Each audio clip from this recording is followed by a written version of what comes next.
एक बहरी जहाज में काफी बोझ था। सफर के दौरान तूफान की वजह से हिचकोले खाने लगा। जहाज डूबने के करीब था, लिहाजा इसके कप्तान ने तजवीज़ पेश की कि जहाज पर बोझ हल्का करने और जिंदा रहने के लिए कुछ सामान को समंदर में फेंक दिया जाए। तो इन्होंने मुत्तफ़िका तौर पर इस बात पर इत्तिफाक किया कि एक सौदागर का सारा सामान छोड़ दिया जाए कि इनके लिए डूबने से बचने के लिए बहुत होगा। जिस ताजिर का सामान फेंका जाना था, इसने इतराज़ किया कि क्यों उसका ही सारा सामान फेंका जाए और तजवीज़ पेश की कि सारा ताजिरों के सामान में से थोड़ा थोड़ा फेंका जाए ताकि नुकसान तमाम लोगों में तकसीम हो और न सिर्फ एक शख्स मुतासिर हो। तब बाकी सारे ताजिरों ने इसके खिलाफ बगावत की और चूंकि वो एक नया और कमजोर सौदागर था, इसलिए इन्होंने इसके सामान के साथ इसे समंदर में फेंक दिया और अपना सफर जारी रखा। लहरों ने सौदागर के साथ लड़ाई की यहाँ तक कि वो बेहोश हो गया। जब वो बेदार हुआ तो इसे मालूम हुआ कि लहरों ने इसे किसी नामालूम और वीरान जजीरे के किनारे फेंक दिया है। सौदागर बहुत मुश्किल से उठा और सांस लिया, यहाँ तक कि वो घुटनों के बल गिर गया और खुदा से मदद की दरख्वास्त की और कहा कि वो इसे इस तकलीफदा सूरत-ए-हाल से बचाए। कई दिन गुजरा। इस दौरान ताजिर ने दरख्तों के फल और खरगोश का शिकार करके गुजारा किया।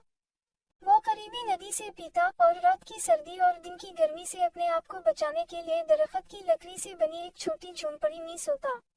एक दिन जब ताजिर अपना खाना बना रहा था, तेज आंधी चल रही थी और इसके साथ लकड़ी की जलती हुई लाठी अट जाती है और इसकी लापरवाही में इसकी झोंपड़ी में आग लग जाती है। लिहाजा इसने आग बुझाने की कोशिश की, लेकिन वो ऐसा ना कर सका क्योंकि आग ने पूरी झोंपड़ी को इसके साथ ही भस्म कर दिया। यहाँ सौदागर चीखने लगा, क्यों रब, मुझे गलत तरीके से समंदर में फेंक दिया गया और मेरा सामान जाया हो गया, और अब तो ये झोंपड़ी भी जो मेरे घर है जल गई है और मेरे पास इस दुनिया में कुछ नहीं बचा है और मैं इस जगह पर अजनबी हूँ। खुदावंद, ये सारी आफतें मुझ पर क्यों आती हैं?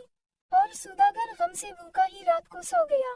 लेकिन सुबह एक हैरत अंगेज वाकया इसका इंतजार कर रहा था। जब इसे जजीरे के करीब पहुंचने वाला एक जहाज मिला, इसे बचाने के लिए एक छोटी किश्ती से उतर रहा था। और जब सौदागर जहाज पर सवार हुआ तो खुशी की शिद्दत से यकीन नहीं कर पा रहा था और इसने इनसे पूछा कि इन्होंने इसे कैसे ढूंढा और इसका ठिकाना कैसे जाना।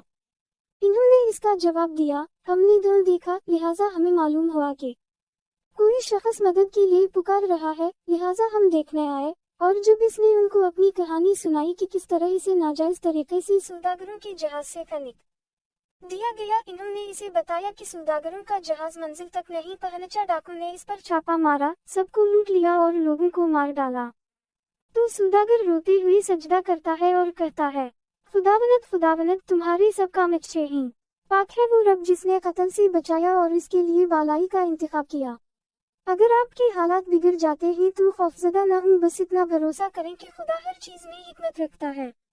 ये आपके साथ होता है और इसका बेहतरीन हल रब के पास होता है। और जब आपकी झोंपड़ी जल जाएगी तो जान लो कि खुदा आपके उमूर का इंतजाम कर रहा है और आपको बचाने की कोशिश कर रहा है। मुश्किलात में सब्र का दामन हाथ से ना छोड़ें। आपको अगर ये कहानी अच्छी लगी है तो इस वीडियो को लाइक किया जाए और इस तरह की मजीद कहानियाँ सुनने के लिए हमारे चैनल को जरूर सब्सक्राइब किया जाए। कहानी सुनने का शुक्रिया। मिलते हैं अगली वीडियो में, तब तक के लिए अल्लाह हाफिज।